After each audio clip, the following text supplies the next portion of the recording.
এর আগে তো কোথাও দেখিনি, এবার প্রথম আজকে দেখলাম। এটা কোন জায়গা? এটা হলো পূর্ব ধলাবাড়ি এবং লালবাড়ি বলে। ছোট্ট ছাগলছানা জন্ম নিল, তবে কপালে দুটো চোখ।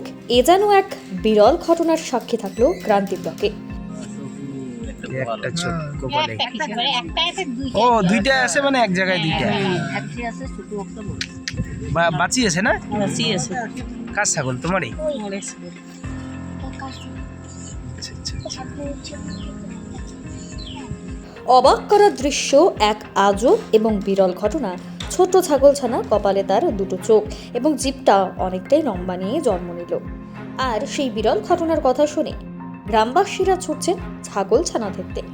ঘটনা প্রসঙ্গে জানা গেছে, পূর্ব ধলাবাড়ির বাসিন্দা ফজলুল হক তার ছাগল বাচ্চা দিয়েছে। তবে সে বাচ্চাটি একেবারেই ভিন্ন রকম দেখতে, ঠিক যেন মানুষের মতো মুখটা। এরকম ছাগলছানার জন্ম নেওয়ার ঘটনার কথা শুনতেই রীতিমতো ভিড় জমেছে এলাকায়।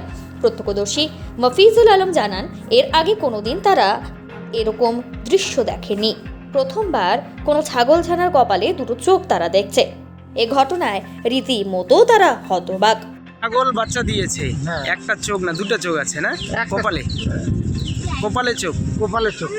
এর আগে কি এরকম কোনো জায়গায় বাচ্চা দেখেছিলেন? না, এর আগে তো কোথাও দেখিনি, এবার প্রথম আজকে দেখলাম। এটা কোন জায়গা? এটা হলো পূর্ব ধলাবাড়ি এবং লালবাড়ি বলে। কার ছাগলটা? কার? এটা ফজলুদার ওই ছাগলের বাচ্চা আর কি। আচ্ছা, আচ্ছা। আর আপনার নাম? আমার নাম আফিজুল আলম। এটা ধলাবাড়ি না? হ্যাঁ, ধলাবাড়ি।